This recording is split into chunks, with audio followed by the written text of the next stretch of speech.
Assalamualaikum warahmatullahi wabarakatuh. How are you students? Hope you are fine and hope you are doing your homework on time. Okay students, you have discussed in class 7 many systems like respiratory system, like blood circulatory system as well as digestive systems. And in previous lectures we have discussed endocrine system and nervous system. Today we are going to discuss another system and very important system of human body, which is called excretory system. You have seen this diagram in previous classes. This diagram is not new for you. ये आपके लिए नई diagram नहीं है, लेकिन ये system आपके लिए नया है. हम इसको पढ़ेंगे. इस सिस्टम को क्या कहते हैं? Excretory system. Excretory system is based on the process which is called excretion. Excretory system जिस process पे based करता है, उस process को हम क्या कहते हैं? Excretion. Now what is excretion? क्या होती है excretion? Excretion means removal of waste material from the body. Body के अंदर से वेस्ट मटेरियल का रिमूव हो जाना क्या कहलाता है? एक्सक्रीशन. आपको पता है बॉडी के अंदर यूजफुल सब्सटेंसेस के साथ साथ बहुत से वेस्ट भी होते हैं और उन वेस्ट को रिमूव होना जरूरी होता है, otherwise they damage our cells, tissues as well as organs. The process which conduct this removal which is called excretion. वो प्रोसेस जो इस रिमूवल को कंडक्ट करवाता है, इस वेस्टेज को रिमूव करवाता है, उस प्रोसेस को हम क्या कहते हैं? एक्सक्रीशन कहते हैं. आइए देख लेते हैं ऑर्गन्स, कौन कौन से ऑर्गन्स इस एक्सक्रीशन में इन्वॉल्व होते हैं. There are 3 organs of our body which do this process. सबसे पहले हम देखते हैं skin, next lungs and kidneys. आपने देखा है कि स्किन के जो है वो एक अहम काम होता है. बहुत गर्मी होती है तो स्किन से जो है वो वाटर रिलीज होता है जिसको हम स्वेट कहते हैं. ठीक, तो skin is the organ of excretion which release waste water and chemicals in the form of sweat.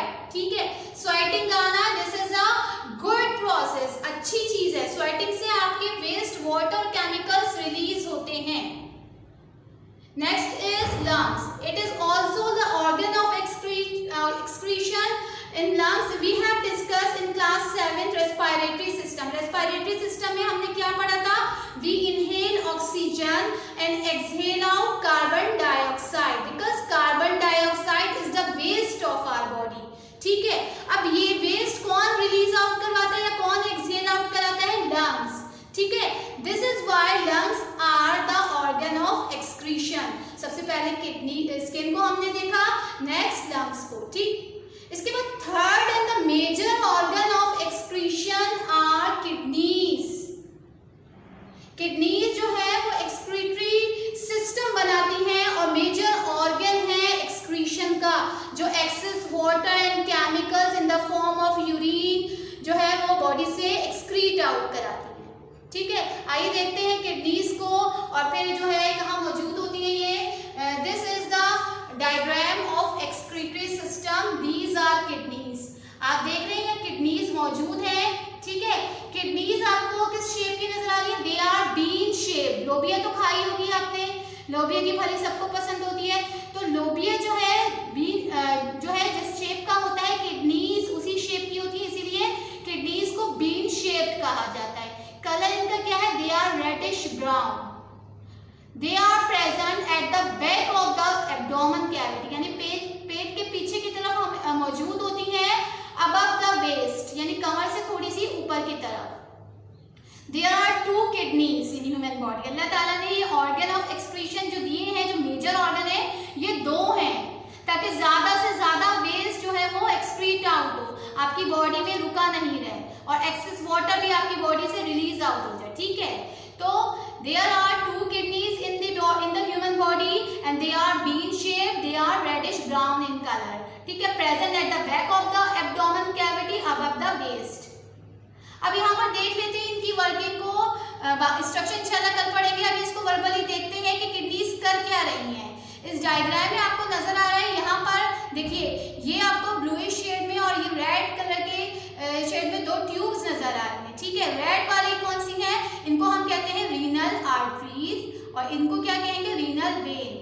Renal artery और रीनल वेन ही दरअसल ब्लड को लेकर, इनमें से जो है वो सबसे पहले रीनल वेन को देखते हैं, रीनल वेन के बल्कि रीनल आर्टरी को। रीनल आर्टरी क्या कर रही है, ब्लड के अंदर वेस्ट मटेरियल और ब्लड लेकर आ रही है किडनीज के अंदर। किडनीज फिल्ट्रेट ऑर्गन है, फिल्ट्रेट ऑर्गन क्या करेंगे, ब्लड को फिल्टर करेंगे, प्योरीफाई करेंगे। ऐसे ही जैसे आपके घरों में पानी आता है तो आप अपने नलों में क्या लगा देते हैं, टैप्स में क्या लगाते हैं, समटाइम फिल्टर लगा देते हैं ताकि वेस्ट केमिकल जो है वहीं स्टॉप हो जाए और आपका पानी फिल्टर होकर आपके पास आए और आप फिल्टर वाटर पिए, ठीक। तो इसी तरह से बॉडी के अंदर ब्लड को फिल्टर करने की जिम्मेदारी भी अल्लाह ताला ने किडनीज को दी है, जो फिल्ट्रेट ऑर्गन के तौर पर वर्क करती है, ब्लड को फिल्टर करके वापस बॉडी में भेज देती है और जो वेस्ट केमिकल और वाटर है वो यहाँ से आगे बढ़ता है और बॉडी से पास आउट हो जाता है। तो आने वाला जितना भी वेस्ट मटेरियल है विद ब्लड वो कहाँ आ जाए, वो कहाँ आ रहा है, वो किडनीज में आ रहा है through renal artery. Renal arteries को लेकर आ रही है ब्लड जिसके पास वेस्ट मौजूद है। अब वो किडनीज में क्या हो रहा है, ब्लड फिल्टर हो रहा है। फिल्टर होने के बाद ब्लड फिल्टर हो गया और रीनल वेन उसको दोबारा कहाँ लेके चली गई, यहाँ से भी और यहाँ से भी बॉडी में लेके चली गई। वेस्ट रह गया इस किडनी के पास प्लस एक्सेस वाटर, जो अननेसेसरी वाटर है। वाटर का बैलेंस अमाउंट हमारे सेल को, बॉडी को चाहिए, एक्सेस वाटर भी रिलीज हो जाता है विद केमिकल्स। तो ये केमिकल्स और एक्सेस वाटर अब इस ट्यूब से आगे बढ़ते हैं। इन ट्यूब्स को जो दोनों किडनीज की मौजूद है दे आर कॉल्ड यूरेटर्स, ठीक है। Ureters take this waste water and chemical in the form of urine. ये यूरिन की फॉर्म में आगे बढ़ता है यूरेटर्स में और यूरेटर्स के बाद स्टोरेज एरिया में आता है, this is called urinary bladder. This urine is store in the urinary bladder. अब यूरिन में क्या क्या है, केमिकल्स हैं और एक्सेस वाटर है। ये यूरिन की फॉर्म में यहाँ पर ब्लैडर में जमा हो गया है और फिर किसके थ्रू पास आउट हो जाता है, यूरेथ्रा के थ्रू पास आउट हो जाता है। तो इस तरह से जनरल फंक्शन जो आपकी किडनी का है, किस तरह से ये वेस्ट को लेती है और ब्लड को फिल्टर करके वापस बॉडी में भेज देती है और वेस्ट को फिर आपकी बॉडी से बाहर पास आउट करा देती है। ये आपने यहाँ पर देख लिया, ठीक है। Let's see the diseases of kidneys. What are the diseases of kidney? अगर आपकी किडनीज प्रॉपर वर्क नहीं कर रही, दे मस्ट बी इन्फेक्टेड, तो आपकी किडनीज यकीनन इन्फेक्टेड है। अब उनमें कौन कौन सी डिजीज हो सकती है? पहली है स्वेलिंग ऑफ किडनी। किडनी जो होती है स्वेल हो जाती है, फूल जाती है, ठीक है, सूज जाती है। आपके पास obstruction of urine flow or reduction of blood flow in the kidney. It means that there is hindrance to flow of urine, यानी यूरिन के फ्लो में रुकावट या हिंड्रेंस आ रही होती है। वजह क्या होती है कि ब्लड फिल्टर होने को नहीं आ रहा, रिड्यूस हो जाता है blood filtration in the kidney, ठीक है।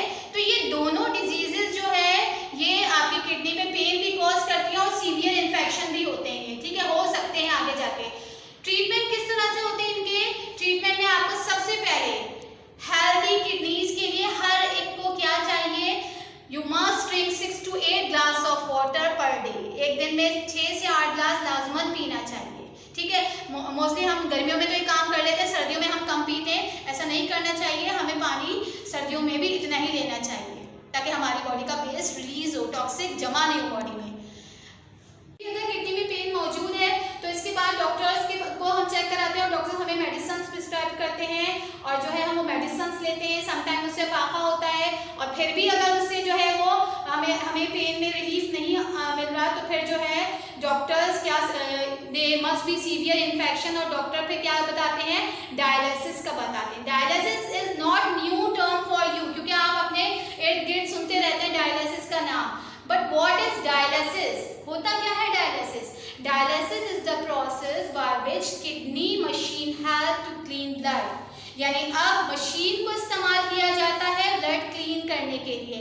एक वक्त था कि हेल्दी किडनी थी तो किडनी खुद ही ब्लड क्लीन कर रही थी, लेकिन अब क्योंकि जाहिर सी बात है अनहेल्दी या इन्फेक्टेड किडनी है तो डॉक्टर ने क्या प्रिस्क्राइब कर दिया, डायलिसिस का प्रोसेस। इसमें मशीन जो है वो क्या करती है, ब्लड को क्लीन करती है और दोबारा बॉडी में भेजती है। तो this is the treatment for removing the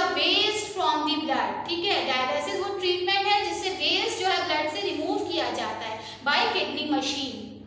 जी, तो गर्ल्स डायलिसिस जो है वो बहुत ज़्यादा पेनफुल प्रोसेस है और ये इससे जो है वो ये मुसलसल करवाना पड़ता है, ठीक है, ये लाइफ टाइम ही करवाना पड़ता है और ब्लड को प्योरीफाई करवाना पड़ता है इस तरह से। लेकिन इसके साथ साथ एक और ऑप्शन है, मेडिकल साइंस ने इतनी तरक्की कर ली है कि डायलिसिस का प्रोसेस अगर कोई ना करवाना चाहे उसके पास दूसरा ऑप्शन होता है किडनी ट्रांसप्लांट का, ठीक है। Kidney transplant is the process by which disease kidney is remove by replacing the healthy kidney. वो तरीका है जिसमें जो है वो इन्फेक्टेड या डिजीज किडनी को बॉडी से रिमूव कर दिया जाता है और उसकी जगह हेल्दी किडनी जो है वो ट्रांसप्लांट कर दी जाती है। अब आप कहेंगे कि ये हेल्दी किडनी आती कहाँ से? आपको मैंने शुरू में भी बताया था, वी हैव 2 किडनीज, ठीक है, हमारे पास पेयर ऑफ किडनीज होते हैं। तो अगर एक किडनी किसी को डोनेट कर दी जाए तो भी इंसान नॉर्मल लाइफ गुजार सकता है। तो बहुत सारे ऐसे लोग होते हैं जिनकी किडनी अगर इन्फेक्टेड हो गई है तो वो किससे ले लेते हैं, या डोनर कौन होता है? सबसे पहले तो जो गुड डोनर होते हैं वो आइडेंटिकल ट्विंस होते हैं, ठीक है, यानी जुड़वा बहन भाई, उनकी किडनी इजीली डोनेट हो जाती है। अगर वो भी ना हो तो फिर फैमिली मेंबर्स में बहन भाई या वालिदैन जो होते हैं उनसे किडनी ली जा सकती है, एक किडनी ले सकते हैं। और फिर भी नहीं हो तो फिर अपने फैमिली में, अपने खानदान में जो है वो किसी से ले ली जाती है, यानी ट्रांसप्लांट करवा सकता है, कोई भी अपनी एक किडनी डोनेट कर सकता है। इससे देने वाला भी नॉर्मल लाइफ गुजार सकता है और जिसको डोनेट की जाती है वो भी हेल्दी लाइफ गुजार सकता है। तो this is the advance method of transplanting the kidney, advance method of treatment of this disease. अब इसके बाद हम देख लेते हैं, हमारे पास उम्मीद है कि आपको अच्छी तरह से समझ में आ गया होगा एक्सक्रीशन क्या होती है, व्हाट इज एक्सक्रीशन, यानी removal of waste material from the body is called excretion, and what are the organs of excretion, skin, lungs and kidneys, जिसमें किडनी को हमने डिटेल से डिस्कस कर लिया कि किडनी जो है वो कहाँ पर होती है और क्या फंक्शन परफॉर्म कर रही होती हैं और जो है वो क्यों इंपॉर्टेंस रखता है। इसके बाद हमने किडनीज की डिजीज को भी डिस्कस किया और इसके ट्रीटमेंट को भी देखा, ठीक है। अब स्ट्रक्चर ऑफ किडनी और उनके तमाम स्ट्रक्चर में मौजूद पार्ट्स की क्या वर्किंग है वो इंशाल्लाह कल पढ़ेंगे। Move to the homework. Homework आपका क्या है? You have to do question number 1 I. Question number 1 का आई करना है। आई कौन सा है आपके पास? ये क्वेश्चन है, define excretion. You will do this question by your self. आपको खुद ही सर्च करना है, आंसर खुद ही करना है। पेज हमारे पास जो हमने आज ये टॉपिक पढ़ा है, देख लेते हैं ये कौन से पेज नंबर पर है। This topic is on page number 16। On page number 16 you will get the answer of this question, ठीक है। खुद से देख लीजिएगा, इस क्वेश्चन का आंसर आपको मिलेगा, कीजिएगा। इसके बाद हमें मजीद क्या करना है, आज हमारे पास है do question number 2 and 5 and learn question number F को लर्न करना है जो हम पहले कर चुके हैं। अब 2 और 5, बुक का 2 और 5 कहाँ पर है देख लीजिए। बुक का क्वेश्चन नंबर 2 आपको नजर आ रहा है पेज नंबर 18 पर। क्वेश्चन 2 क्या है आपके पास? Match the part to its function. हमने ये सब डिटेल में पढ़े। We have discuss the nervous system and endocrine system. You can do it easily, ये कर लीजिएगा आसानी से। यहाँ तक है, यहाँ पर भी है, इसको मैच करना है आपको फंक्शन से। जो पार्ट्स हैं उनको उनके फंक्शन से मैच करना है। देन क्वेश्चन नंबर 5 आपके पास क्या है? आपको ये डायग्राम ड्रॉ करनी है, ठीक है, और लेबल करना है। यहाँ पर नहीं करना, you have to draw this diagram on your journal and label it, ठीक है। जर्नल पे जहाँ पर आप एक्सक्रीशन की डेफिनेशन लिखेंगे वहाँ पर आप इसको ड्रॉ कर लीजिएगा, इसको लेबल कर लीजिएगा। उम्मीद है आज का लेक्चर आपको समझ में आ गया होगा। अल्लाह हाफ़िज़।